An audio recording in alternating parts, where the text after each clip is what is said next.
What happened? It's Wednesday night.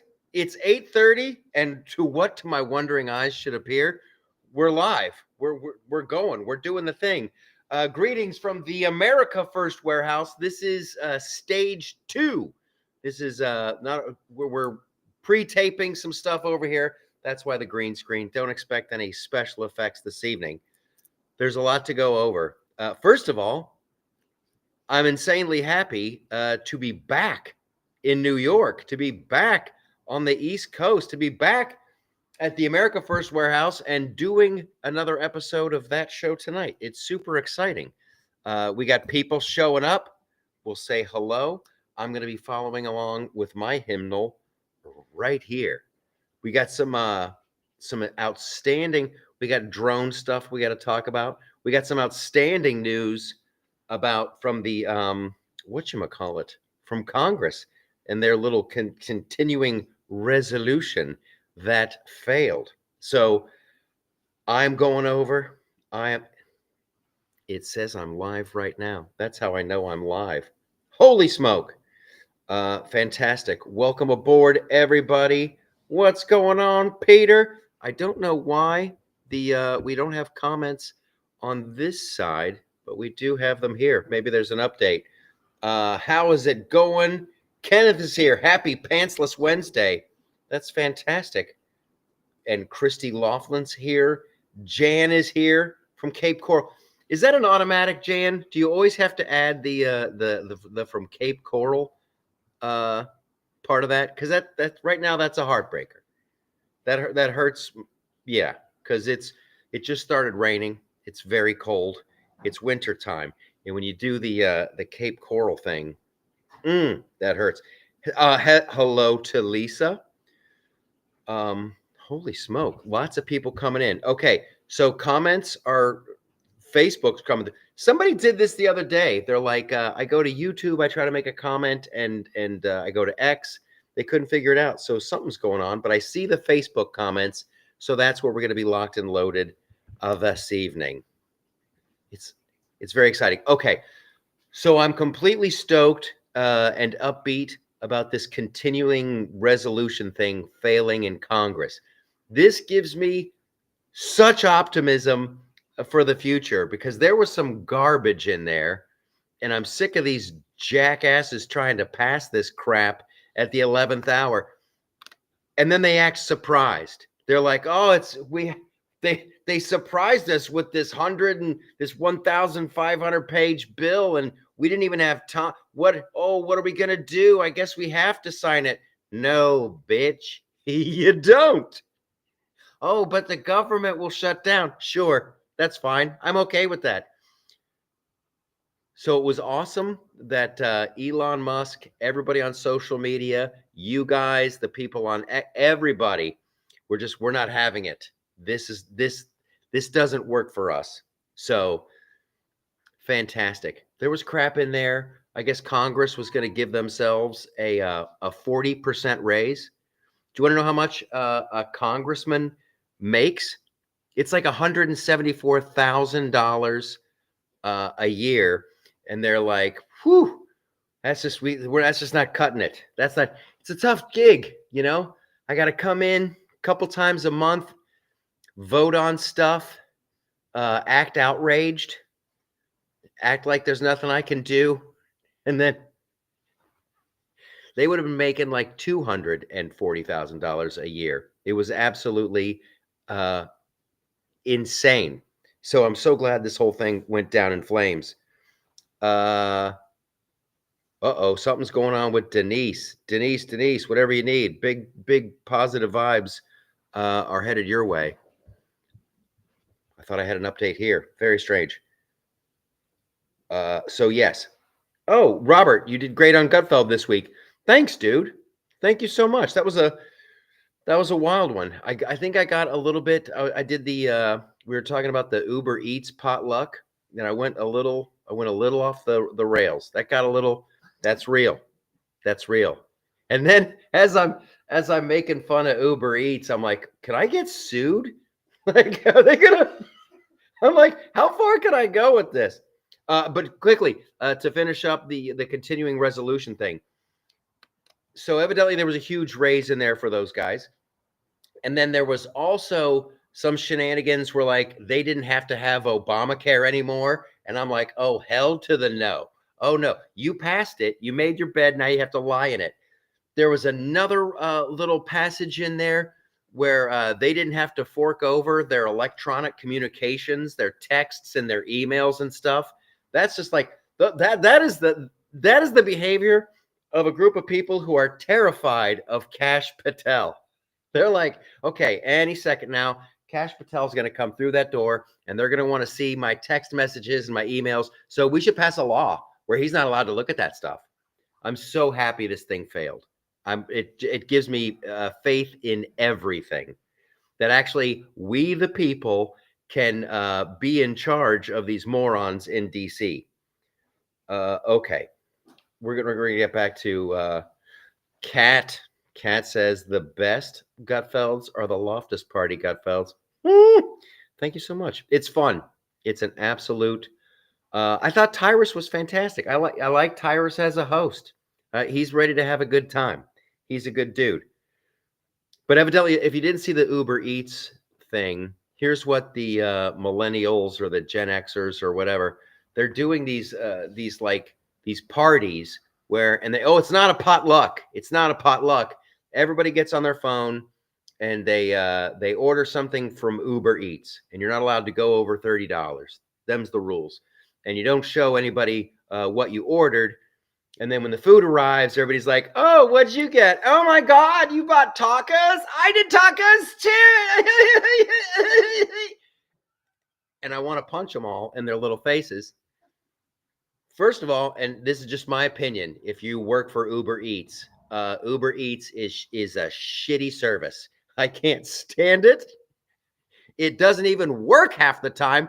And that was my joke on the show. Like every time you order from Uber Eats, it's freaking potluck because you don't know what food they're going to bring. You're like, I ordered Mexican. This is Italian. And then the Uber Eats person is like, I don't know, man. That's what they gave me at the restaurant. And then it's an additional, $175 million. You're like, oh, I got a $5 taco, but I owe you 12 million. Yeah, dude, Uber Eats, there's a surcharge. Can you leave me a tip, Broham? Little tip for the Uber Eats guy. I hate it. So my point is this: learn how to cook. See, that's the thing. Back in the old days, once upon a time, you would go to a potluck with a dish that you had prepared. And you're like, oh, here's my dish. And then people, if they hated it, had to pretend like they didn't. And you would know instantly who your real friends were.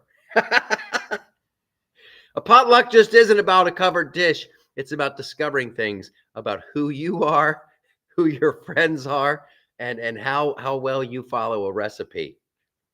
So it's kind of an intelligence test too. If you are so stupid you can't follow a recipe, I don't know if we want to be friends. You learn a lot at a potluck. It's not about the food. It's about your circle and who you're in there with. Janet says they were improving their healthcare coverage too. Yes, they were. These are not wonderful people that we're dealing with. Lisa says, crap, I'm still trying to get healthcare coverage. Long story. It's a nightmare out there. Peter says, Michael, you deserve to go off the rails. You earned it. Thank you so much. I feel good about that. And we're going off the rails tonight. We're doing a bunch of scenes here for the show. The show is Friday. We'll do that Friday here at the America First Warehouse. And then we'll start streaming it at StudioTST. And if you have Real America's Voice, does anybody know the date? Don, do you know the date that it actually goes? Yeah, I want to say like the 21st or something. It's something like that. I'll let you guys know. I'll keep you updated. They're going to get like an hour, and everybody at StudioTST gets the whole kit and caboodle. Will you see AOC? Yes, AOC is going to make an appearance. Will you see Bob Dylan? I think, yeah, Bob Dylan's going to make an appearance. We also have Bill Clinton. Bill Clinton's going to be on the show, and I tell you what, he's got a few things to say about his favorite vacation spots, and I think we all know where he was vacationing. Don't get there before I do. So it's going to be a fun show. Make sure you watch that. And if you're close, if you're on Long Island, if you're in the tri-state area, I think there's a few tickets left. I don't know how many. Usually we do limited seating, but I think because it's a holiday, it's a Christmas show. Santa Claus. Speaking of Christmas, Santa Claus is going to make an appearance. It's going to be great. Anka. Happy Wednesday, MAGA Patriots. How cool is everything? Doge, Elon has more power than the swamp. Yes. We the people. And this is the frustrating and wonderful thing. The wonderful thing is that Elon Musk bought X, and it's a free speech social media app. That's fantastic. We have had this the whole time. It's just that we've been throttled on this app, throttled on that app. So it's for all the people on the left who are like going, oh my God, you guys are everywhere. We always have been. We've never changed. And now that we've seen the light, if they go after X or if they go after Elon or whatever, we still know that, like, okay, we have seen behind the curtain. We have experienced the truth. We know about how many people are on these social media. It's fantastic. And I love watching these rhinos just poop their little rhino pants when they're like, I was talking about this on the podcast the other day. Joni Ernst, she's okay with frickin' green lighting everybody that Biden wanted into a cabinet position. But all of a sudden, Joni Ernst is like, I've heard some things about Pete Hegseth. And I don't know. We should have a conversation because I'm not sure that I can. And boy, the patriots across the country are like, we will primary you. We will primary you. You will. It was wonderful. It was a tsunami of don't mess around, Joni Ernst. And it's great. It's great how they suddenly are they can rediscover their value system. Even guys like Lindsey Graham. Lindsey, I like Pete Hegseth. He's a good fella. I thought we would have a problem with him, but turns out he's a great guy. I'm gonna vote for Pete. Yeah, you better vote for him, buddy.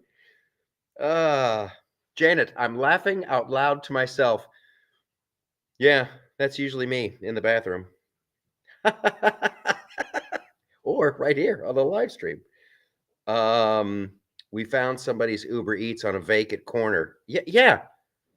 I swear to God, this is like, I'm not like hating on Uber Eats for like no reason, but I had some food that I ordered against my better judgment, but we were, oh yeah, let's do Uber Eats. The food never arrived. It never arrived. And then you call Uber Eats and the driver's like, yeah, I dropped it off. And you're like, well, no, you didn't. And then they show you the address of where they dropped it off. That isn't even close to your address. And they're like, dude, it says right there on the map, I did it. Well, go get it because they didn't order it. Somebody had a delicious Mexican dinner that they didn't even order. For them, it was like Santa Claus. And then the Uber Eats, this guy is just like, I don't know what to tell you. And then you call the restaurant and they're like, I don't know what to tell you. The Uber Eats guy took it. It's freaking insane. You can't eat well after a throat punch. Al, that should be on a t-shirt. You're sitting on a fortune. Kind of hard to eat after you've been throat punched. Kind of hard to eat after you've been kicked in the nuts. I don't think we're going to get better than the throat punch. I think you nailed it. How can you cook in your cardboard box? Sterno is what you use. Life is just like baking cookies, says Jan. I'm going to need a follow-up on that. Because I always thought it was like a box of chocolates. You didn't know what you were going to get, and there's going to be a lot of nuts. Hey, everybody. Paul Loftus is watching. Paul is a man who knows what's up. He's a wonderful, wonderful person. I can tell because you're a Loftus. Where are you from, Paul? Let me know in the comments, guy. My sweet little dog, Lisa says, my sweet little dog Lola is hanging out with me watching the live stream. Good little Lola. Does she respond? Lola! Lola! Attack! Attack! Kill Lola! I could make everybody's life miserable right now, but I'm not going to do it. Never mind. I'm not even going to get into it. Okay. So one of the other scenes that we're going to do, like right after we finish out here, is some drone stuff in New Jersey. Once again, the live stream, the podcast was out today. So you can go to theloftusparty.com. You can go to Apple. You can go to Amazon, whatever. Listen to the podcast. The drone situation in New Jersey has me a little concerned, right? Because I want to make sure that we get Trump in the White House and sworn in and all that stuff. There's a couple different theories going around. One of the theories is that these are military drones and they're looking for radioactive material. There might be some kind of dirty bomb thing going on. Okay, and then I saw a Navy pilot saying, "Oh no, these drones aren't those kind of drones that look for radioactive material." And then people are going, "Oh, those are the drones that look for." Here's what I know, and this is the disturbing thing: the Pentagon doesn't have a cover story yet.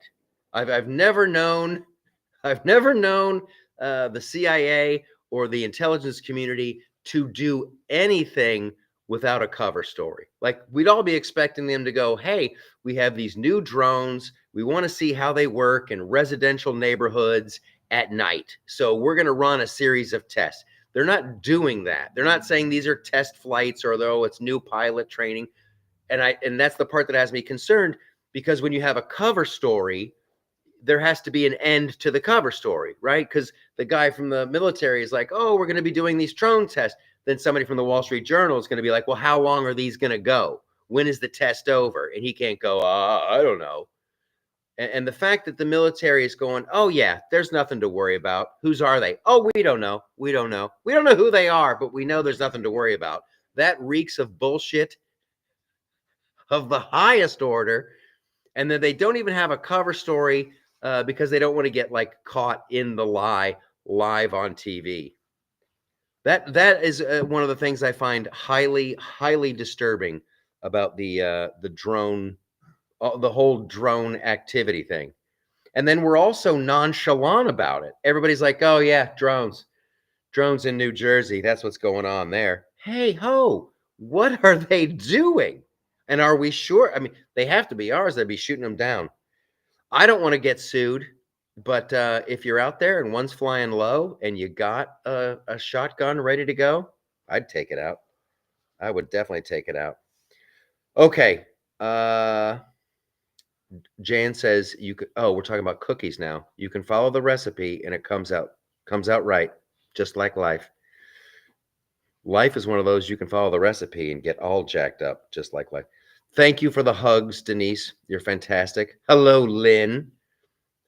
Tons of people. Holy smoke. I didn't announce this one because we're in the middle of filming. We got to get back to doing that. And I'm like, I don't even know if I'll be able to hang out for the whole half hour, but it's been so long. I was in Missouri, and then before that, where the hell was I? It's been a whirlwind. And of course, I'm not ready for Christmas. I'm like 75% ready. Still have a bunch of stuff that I got to do. So that's a little, I'm not even going to think about that. I'm thinking about this show, and I'm thinking about getting done. All right. Hey, from Iowa. Donna says it's another psyop. Okay. I'm very much with you there. If they were going, "Oh, there's aliens coming from outer space and the threat is real," then I'm in 100% psyop territory. But just like the Pentagon going, "Yeah, there's a bunch of drones. We don't know what's going on." Maybe it is. It's a little psyop adjacent, but I still. And then the other thing that I keep thinking about is like, what did they want us to focus on? Right? They want us to look at the drones. What do they not want us to look at? So I'm looking through all the news stories, what's going on. And it's not the continuing resolution thing. Maybe there's something else going on. If you have an idea of what you think it is, let me know. Elisa, welcome, Elisa. Hello, Gary. Hello, Marianne. Tons of people. I hope you dug the podcast. The podcast just makes me laugh.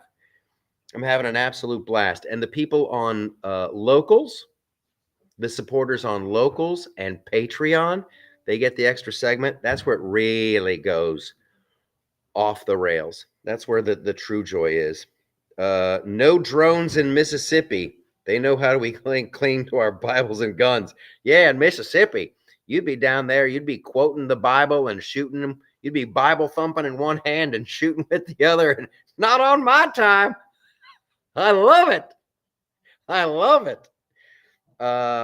Arrest all the swamp. MAGA Trump, says Anthony. Yes. Yeah. Our government is insanely large. I think Elon and Vivek were both saying this the other day, that when we find out just how much money is being wasted and thrown away, it's going to be completely shocking. And hopefully enough people will be completely enraged that we can whip this beast of a government into shape and get this bureaucracy just whittled down. It's completely nuts. Okay. How much? Where's my little? It's fantastic. We have a few minutes left. Oh, sign up for the email, the Blastorama. Yeah, we made a little tweak on the website. Everything is copacetic. Flavor of vape. This is this flavor of vape is a tobacco flavor. Yeah, that's how I did it. That's my level of intelligence. I'm gonna quit smoking cigarettes, but I still want my breath to be like I was just chewing on a dried weed. I like it. I like the vape. Sorry, I'm one of those people. Okay. Anyone who wanted to pass the pork bill needs to be voted out of office, and Speaker Johnson, if he doesn't, oh, you are preaching to the choir. We're reading the whole comment. And Speaker Johnson, if he doesn't start doing his job and doesn't stop lying his ass, he'll be out in January. He thinks, but yes, hallelujah. Color me Mississippi. Yes. I want to say this. So January 6th, we just found out they did an investigation. Congress had a committee, and now the FBI has admitted they had 26, what they say, paid informants, paid something. They were getting friggin' paid by the FBI, and there was at least 26 of these people in and amongst the crowd on January 6th. That's game, set, and match. You let every January 6th prisoner out tonight. That's what I would be demanding if I was in D.C. Let them out tonight. You cannot have the federal government and the FBI going, no, sir. No, we had no agents there. We had no agents there. Okay, you had 26 people on your flipping payroll in there. And to me, that they might as well be agents. And I'm with Kath. I'm getting hot now. I'm getting hot about this shit. And I'm with Kash Patel on this. You don't just pluck 26 people and go, oh, enjoy your day at the Capitol on January 6th. No, there's training. You have to vet these people. So if there's training and if there's vetting and if they have to fill out an application and all that crap, then there was planning involved. I want all the January 6th prisoners released as soon as possible. This crap has gone on long enough. I've seen, and this goes to the Speaker of the House bullshit. This is the second speaker that we had. They're like, on day one, I'm going to release all the footage from January 6th. And Kevin McCarthy didn't do it. All of a sudden, he's like, no, you can have that, but that's all I can't. And then you get this Mike Johnson in there. He's like, I'm going to release all that footage on day one. And he hasn't done it either. And that dude looks to be like a spineless twerp. I swear, we could, if we would make a better government. The people observing this live stream, and I'm not even kidding. I'm not even kidding. The couple hundred people who are watching this right now, we would do a better job. And you don't even have to give me $200,000 a year. I'll do it for the $174,000 that those morons are getting. We would crush it. We would be great. Who wants to be in charge of the Navy? I'm gonna leave Hegseth Department of Defense, but you guys, like, I'm going to be the Department of Public Nudity, which we're going to bring that back. Where streaking is now legal and expected at the Super Bowl, but you have to watch with 3D glasses. I have a whole PowerPoint. I'll show it to you later. The January 6th prisoners should sue. Absolutely. Absolutely. And I hope they do. And shame on everybody in Congress that hasn't pitched a fit over this. My buddies here at the America First Warehouse, we went down to Freedom Corner. I've been fortunate enough to meet Ashley Babbitt's mom, who's been an incredibly strong and brave woman throughout this whole thing. The silence is deafening when everybody agrees, wow, those people just got railroaded. They got railroaded. When you know that, and when you see that, and you say nothing, fuck you. Some of these people really make me sick, and we shouldn't stand for any of it. We shouldn't stand for anybody who just went, oh, there's a bunch of pork in the bill, but what can you do? That's Washington. Nope, not anymore. That's the thing that I like about leaning to the right, is that you have a moral code, you have a compass, and you have a true north, and you stick to that. You know, and if you're wrong, you learn and you move. But if you're right, and it might be lonely when you're right and no one else is on your side. But geez, I really thought a lot of these people in DC had more nuggets between their legs, but I guess they don't. Janet says streaking was a thing through my college years. We're bringing it back. We're bringing it back. The shrimp on a treadmill study. Yeah, that's real too. Paul, are you in tune, guy? Sure. All right, so here's a little scene. Michelle, could I get a Santa hat? If there's that Santa hat lying around, we're gonna stick the dismount. This is like, oh, thanks for the stars. You're fantastic. Did I freeze? Are we still going? Hopefully we're still going. Hopefully we're still going. My phone is all messed up. Thank you, Michelle Fox. I'm not saying she's AOC, but I'm saying she's AOC. Paul Bond is back there. Okay. This might be my favorite Santa hat ever because I look like a thug in it. This is so completely stupid. Ha! It's not just my guitar that's out of tune. It happens to Paul Bond. That's right. So there's a new Bob Dylan movie coming out, and we wanted to give you a peek behind the scenes. This is a Christmas song that Bob Dylan wrote for the movie, and we're going to show it to you now. I'm Bob Dylan in this, by the way. Well, Santa Claus have his almanac. Hey, he's got presents coming up on Christmas Day. Hey, I better come chimney and put a fire on your butt. And I got enough to open up presents and run. So come on, you people, and open your boat today. And Santa Claus gonna buy I'm on it today. And we did that because we love Bob Dylan so much. You guys are fantastic. Thanks for being here. I will see you again very soon. New video on Friday. Another podcast next week. More videos. We're doing it. And because we're hanging out and we're being loud, we're being vocals, we're going to whip these people in DC into shape. You're fantastic. One last question. Why are those pants still on? We're doing another podcast with Dylan.